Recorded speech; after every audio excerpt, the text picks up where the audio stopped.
I'd like to bring our second speaker on stage. And this is Gabby. Come along, Gabby. This is Gabby Glover.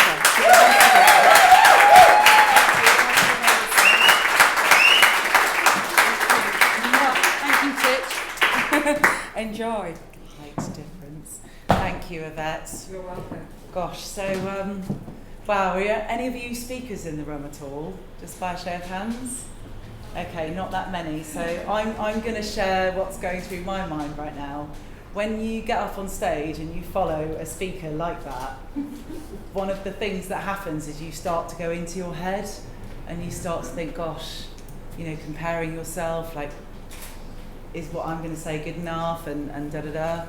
And I'll be honest with you, a few years ago, I would have been bricking it, and I'd have been really, really worried, because what I would have done is I would have assumed that I need to be like him, or I need to do what he's done, or, as Yvette kindly pointed out, you think that you're supposed to be a certain way, and I teach people how to feel more confident when they're public speaking, which kind of puts a bit more pressure on me, because you feel like, oh, you're supposed to portray this thing, and you're supposed to do it like this, and I'll be honest with you, when Yvette asked me to speak, I was delighted, of course, because we're taught stage time is nice, but what really happened is my head kind of went into a space of, Yvette did say to me, I do not want to hear all your normal strategies and performance and what have you, I want to see the real Gabs.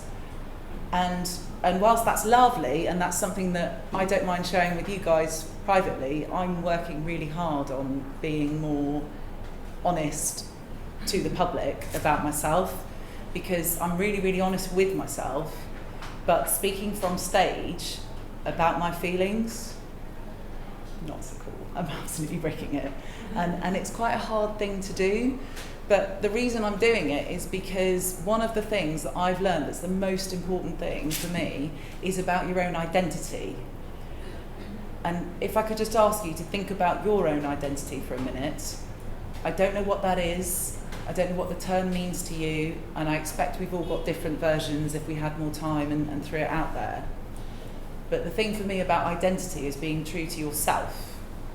And so when Yvette asked me to speak, I made a promise to myself as a decision that I was going to stand up and be a little bit more honest. So I hope it's all right if I maybe go off script a little bit. Is that all right? Yeah.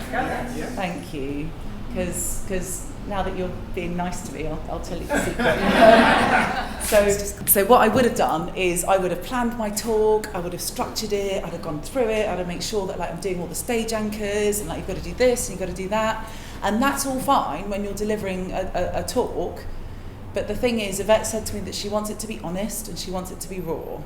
So I took a little bit of time to come up with many, many things that I had, and I needed to pick just one, and that's my challenge. My challenge is to stick to just one thing, because my safe space is to go into the detail and help Yvette out. I'm like, oh, you've got to do this, you've got to do that, and she helps me and I help her, and we do all of these things. But as long as I'm going into strategy and space and all these operations, what I'm also doing, because I'm self-aware, is I'm avoiding speaking about myself. I'm avoiding speaking about myself, and I'm not always aware that I'm doing it, but I was definitely aware when Yvette and I were talking, because yes, I could give a lot of things, but actually they'd all be, yes, helpful, but they'd also be avoiding speaking about myself. So I'm building up to it, but I'm going to speak about myself, if that's all right. Yes? Okay, so the topic is about the power of choice. The power of choice. And the reason the power of choice is really important to me, because as Alex mentioned and Yvette said as well, identity is really important. And one of the things that I've learned, and that I'm working through right now still, is about your own identity and knowing who you are. And knowing who you are is one thing in private, but being able to convey it to other people, I don't know about you, but I find it a little bit more challenging. Does anybody know what I'm talking about? Yeah? So we're all at different levels. Identity might mean different things to different people. The power of choice for me is, quite honestly, the first thing about the power of choice is that I didn't know how to choose. I didn't know how to choose. I knew how to say what other people wanted me to say, and I knew how to say what I was supposed to say, and I knew how to repeat other people's decisions, but what did I want? I wasn't really quite clear on that when I started to look. And the other thing about not knowing how to choose was that I also wasn't really in control of my thoughts. And depending on how much work you do on yourself, my self-awareness showed me that because I wasn't in control of my thoughts as much, I was also not in control of my choices. And when I was not in control of my choices, I had to really look at that. And when I looked at it, one of the things that stood out for me is that I developed a pattern in my life to almost give away my power to other people. So I would ask what somebody else thought, or follow what the book said, or do what I thought I was supposed to say. And that's fine, and they work in some respects. You have to use discernment and judgment. But one of the things that I hadn't recognised that I now know, that I'd like to share with you, is the idea of checking in with yourself and being all right with, when you check in with yourself, if what you think works for you doesn't necessarily fit with everyone else, then don't allow yourself to try and people please or jump into one of those, what I call my safe space. The lady that I refer to as the Queen of Faff, she is the part of me that is used to being in control, that is used to jumping into like, yes, I've got the answers and the solutions and I've got the strategies and I can help you and da-da-da. That's great, and she does. And she's still part of me, but it's not the core me, it's not the real me. Does that make sense to people? Yes. Yeah? So one of the ways that I got this, I can give you a bit of a lighter story, because I am quite serious. Bit of a lighter story. Who here is a movie buff? Yeah? So, bit of an older movie. It's called The Runaway Bride. Does anybody know it? Yeah? Wonderful. I'm so glad you guys do, because I actually didn't. But the reason I mention it is because when I was talking to one of my mentors about choice, she said to me, have you seen The Runaway Bride? I was like, not really. For those of you, just by a show of hands, who doesn't know The Runaway Bride? Okay, very briefly, it's a Julia Roberts film with Richard Gere. She keeps going to the altar and then running away. And so there's this particular scene where she talks about which eggs that she wants, or rather he challenges her because he says, you don't know which eggs you want.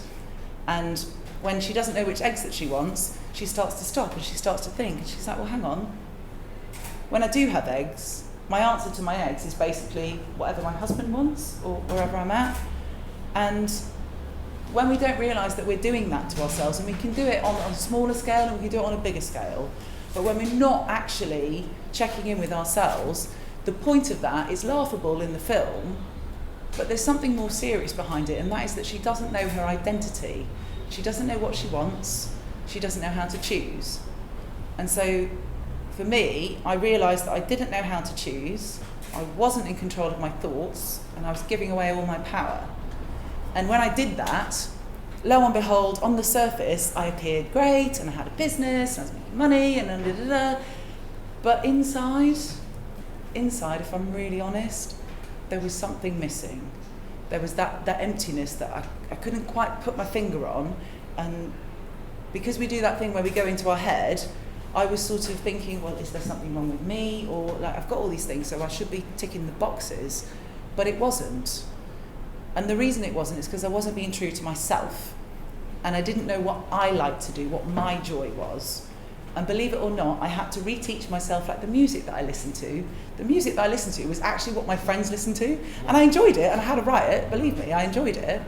But it wasn't my music. And the same as my joy, and I even had to learn what coffee to drink. And it took a while to do, but when I did it, it helped me in loads of different ways, because all the while, the more that you're not knowing who you are and what you are, a bit like Julia Roberts in the film, she didn't know her eggs, but also it was affecting her identity.